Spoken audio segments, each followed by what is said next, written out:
Hello friends, today we will discuss Rutherford's nuclear model of atom. In our previous video we studied about J.J. Thomson's model of atom. तो कुछ drawbacks थे जिनकी वजह से J.J. Thompson model success नहीं हो पाया या फर्दर मॉडल्स की जरूरत पड़ी एटम को डिफाइन करने के लिए.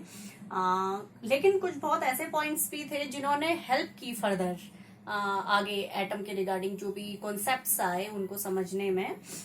तो देखते हैं कि रदरफोर्ड का न्यूक्लियर मॉडल ऑफ एटम क्या कहता है. इसमें एक बहुत ही फेमस अल्फा स्कैटरिंग एक्सपेरिमेंट आता है. तो पहले उसे देख लेते हैं क्योंकि उसी के ऑब्जर्वेशन के बेसिस पे जो ऑब्जर्वेशन उस एक्सपेरिमेंट से मिले थे उसी बेसिस पे रदरफोर्ड ने एटम के रिगार्डिंग मॉडल दिया था. तो लेट्स सी.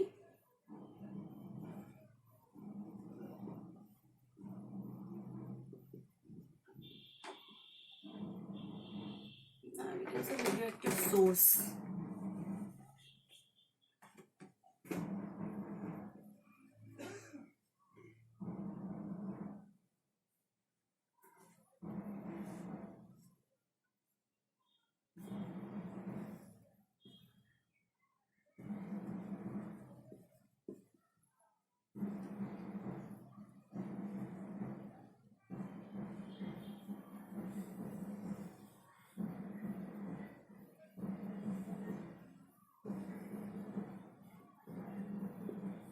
इसे समझते हैं.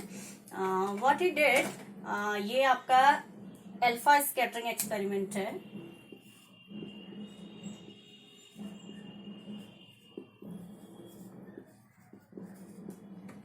तो कोई रेडियो एक्टिव सोर्स यूज किया गया था. अल्फा पार्टिकल्स की बेसिकली इस एक्सपेरिमेंट में बॉम्बार्डिंग की गई. Such radioactive source which will emit alpha particles. तो उन अल्फा पार्टिकल्स की बॉम्बार्डिंग की गई और एक gold plate, AU for gold symbol है, तो गोल्ड प्लेट यूज की गई थी. जैसे ही अल्फा पार्टिकल्स गोल्ड प्लेट से पास हुए और गोल्ड प्लेट के सराउंडिंग में एक सर्कुलर वे पे फोटोग्राफिक प्लेट प्लेस की गई थी. It was made up of ZnS. जो फॉस्फोरोसेंट मटेरियल यूज हुआ था वो यहाँ पे ZnS यूज किया गया था. In our last video also we saw that J.J. Thomson also used phosphorescent material which was ZnS. तो जैसे ही अल्फा पार्टिकल्स को गोल्ड प्लेट से पास किया गया तो क्या देखा गया, समथिंग लाइक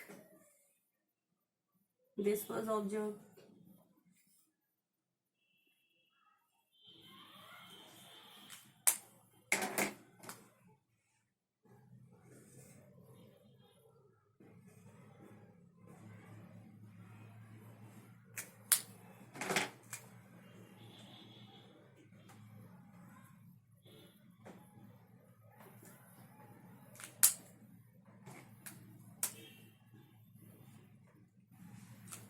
तो इस तरीके का कुछ ये एक्सपेरिमेंट है. जैसे ही गोल्ड प्लेट से आपका अल्फा पार्टिकल्स पास हो रहे हैं तो डिफरेंट टाइप के ऑब्जर्वेशन यहाँ पे आए थे.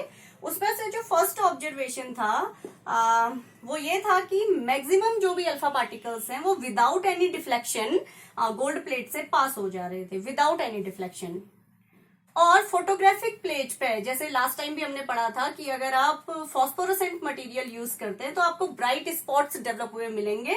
अगर आपका जो पार्टिकल्स हैं वो किसी मेटल से पास होके जाते हैं तो यहाँ पे ब्राइट स्पॉट्स या आप कह सकते हैं सेंटिलेशन पॉइंट आपको देखने को मिला था.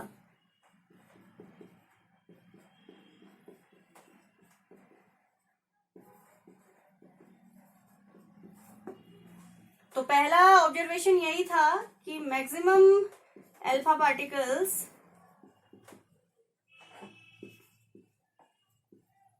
passed without any deflection.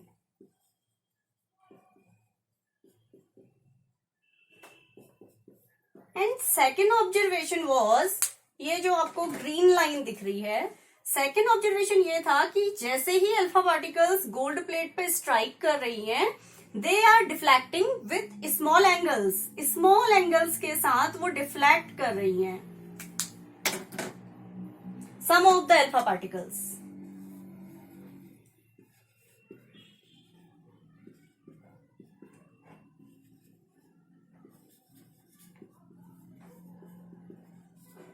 deflecting with small angles. And third observation was a few alpha particles, like अगर आपके पास 20 to 30,000 alpha particles हैं तो उसमें से एक 1 in 20 to 30,000 alpha particles. तो लगभग तीसरा ऑब्जर्वेशन ये था कि a few alpha particles are bouncing back on the same path with an angle of 180 degree. कुछ ही उसमें से ऐसे अल्फा पार्टिकल्स थे जो सेम उसी पाथ पे वापस लौट के आ जा रहे थे with an angle of 180 degree. तो a few alpha particles are bouncing back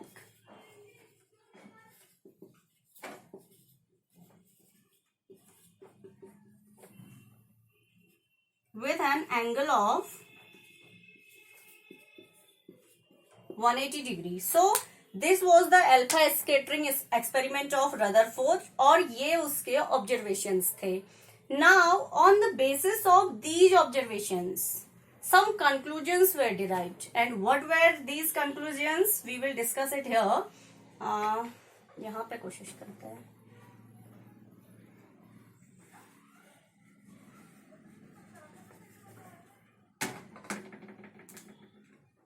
यहाँ पे बताते हैं.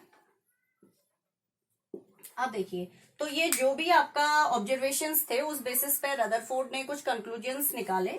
उसमें से एक कंक्लूजन ये था फ्रेंड्स की जो पहला पॉइंट था, maximum alpha particles are passing without any deflection. तो इससे एटम के रिगार्डिंग रदरफोर्ड ने ये कंक्लूजन निकाला कि मैक्सिमम जो पोर्शन है एटम का it is hollow. maximum portion of atom is hollow. अब रदरफोर्ड ने ऐसा क्यों कहा? देखिए, alpha particles are positively charge particles, ठीक है. एंड अगर हम देखें एटम में, आपको अब इतना पता है इलेक्ट्रॉन, प्रोटॉन और न्यूट्रॉन रिजाइड करते हैं. तो अगर आप पॉजिटिव चार्ज किसी भी मेटल में एटम पे अगर इंसिडेंट करवा रहे हैं, अल्फा पार्टिकल्स की बॉम्बार्डिंग करवा रहे हैं, it is also positive charge. And आपका एटम में भी प्रोटॉन है which is also positive charge. It means अगर maximum of the alpha particles are passing through without any deflection, it means there is no resistance in the atom. यानी कि कोई resistance create करने के लिए ही नहीं है. That's why maximum alpha particles without deflection pass हो जा रही थी. दैट्स वाई उन्होंने कंक्लूड किया कि एटम का जो मैक्सिमम पोर्शन है वो हॉलो है. इसी में जो सेकेंड ऑब्जर्वेशन आया था, second observation is related to second जो कंक्लूजन है it was related to second observation. इसमें ये बोला है कि some of the alpha particles were deflecting with small angles. जैसे जो हमने ग्रीन वाली लाइंस दिखाई हैं, कुछ स्मॉल एंगल से कुछ अल्फा पार्टिकल्स डिफ्लेक्ट हो रही थी. ये जो डिफ्लेक्शन है इससे ये शो हुआ कि जो पॉजिटिव चार्ज है वो एटम में एक फिक्स जगह पे कॉन्सेंट्रेटेड है, एक फिक्स वॉल्यूम है उसका जहां पे पॉजिटिव चार्ज कॉन्सेंट्रेटेड है.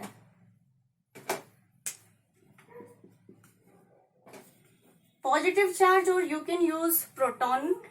Positive charge is concentrated at a fixed volume. अब ये जो कंक्लूजन है ये क्या इंडिकेट कर रहा है?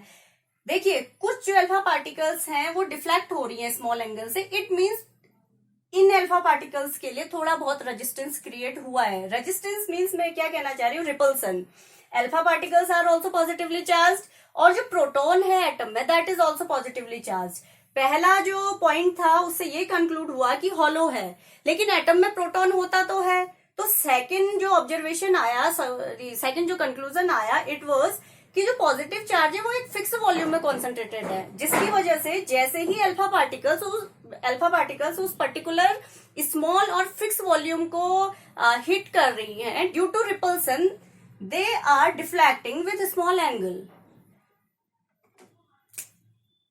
And third point was जब फर्दर रदरफोर्ड ने कैलकुलेशंस की, यहाँ पे हम एक पॉइंट ये देख लेते हैं। जे थॉमसन ने अपने मॉडल में ये बताया था कि जो एटम का साइज होता है वो 10⁻⁻10 मीटर के ऑर्डर का है, विच वॉज करेक्ट। तो रदरफोर्ड ने फर्दर कैलकुलेशंस की। और एक और चीज यहाँ पे समझना है, जे थॉमसन के मॉडल में ये भी कहा गया था, we compared it with watermelon और pudding model, we were saying it raisin pudding. तो जे थॉमसन ने ये बोला था कि जो पॉजिटिव चार्ज है it is distributed equally in an atom. लेकिन रदरफोर्ड के मॉडल से ये कंक्लूजन आया कि पॉजिटिव चार्ज है जो वो एक फिक्स वॉल्यूम में होता है। तो एक जो करेक्शन था वो यहाँ था। सेकंड कि मैक्सिमम पोर्शन हॉलो है, जबकि थॉमसन कहते हैं कि जो पॉजिटिव चार्ज है वो इक्वली डिस्ट्रीब्यूटेड है, mass is also equally distributed.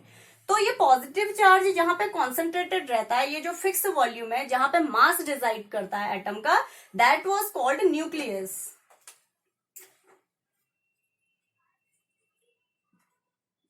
Nucleus मैंने न्यूक्लियस के बारे में यहाँ पे इसलिए बताया क्योंकि जो थर्ड पॉइंट है it is related to that. तो रदरफोर्ड ने फर्दर कैलकुलेशन की। जे थॉमसन के एक्सपेरिमेंट से ये पता चल गया था कि जो एटम का साइज है इट इज ऑफ 10⁻⁻10 मीटर। तो जब न्यूक्लियस का साइज रदरफोर्ड ने कैलकुलेट किया, एक्सपेरिमेंटल वैल्यूज जो आई थी, इससे पता चला कि जो न्यूक्लियस की रेडियस है इट इज ऑफ 10⁻⁻15 मीटर। ये न्यूक्लियस की बात हो रही है। while of atom it is of 10⁻⁻10 metre order. तो इससे ये आपका कंक्लूजन निकला था कि जो न्यूक्लियस का साइज है वो बहुत कम है in compare to the size of atom.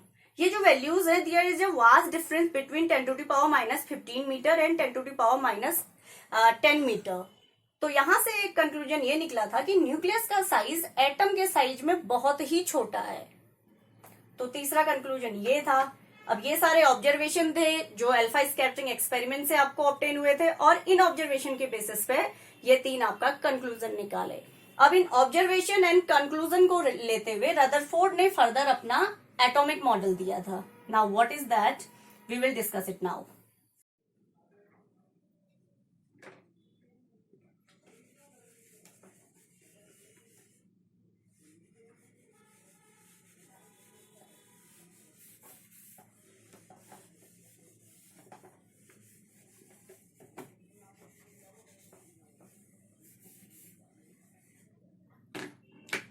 जो भी ऑब्जर्वेशन आए थे और जो कंक्लूजन आए थे अल्फा स्कैटरिंग एक्सपेरिमेंट के, उस बेसिस पे रदरफोर्ड ने अपना एटॉमिक मॉडल दिया। रदरफोर्ड का एटॉमिक मॉडल का पहला पॉइंट तो यही है जो रदरफोर्ड मॉडल कहता है कि maximum portion of atom is hollow.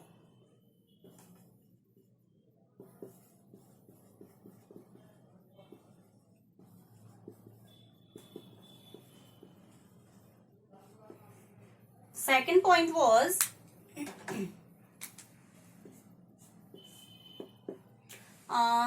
जैसे जे थॉमसन मॉडल में ये बोला गया था कि जो इलेक्ट्रॉन्स हैं वो एटम में इम्बेडेड रहते हैं। तो रदरफोर्ड का जो एटॉमिक मॉडल कहता है वो ये कहता है कि जैसे ये क्लियर हो चुका है, जो प्रोटॉन है वो न्यूक्लियस पर रिजाइड करता है, ठीक है, जो प्रोटॉन है वो यहाँ है। और इन्होंने ये बताया था कि जो इलेक्ट्रॉन है वो प्रोटॉन के चारों ओर या न्यूक्लियस के चारों ओर एक सर्कुलर वे पे बहुत फास्ट मूव करते हैं। क्या आप कह सकते हो कि रदरफोर्ड ने जो अपना न्यूक्लियर मॉडल है it was compared with solar system. जैसे सोलर सिस्टम में हम देखते हैं कि सन है और सन के सराउंडिंग पे डिफरेंट जो प्लैनेट्स हैं वो रिवॉल्व कर रहे हैं।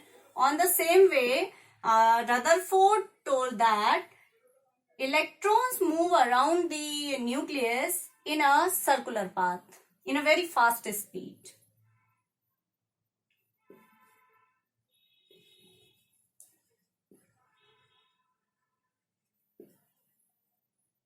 The nucleus in a fast speed. So sorry, जो second point है, it is related to solar. It can be compared with the solar system. And third point was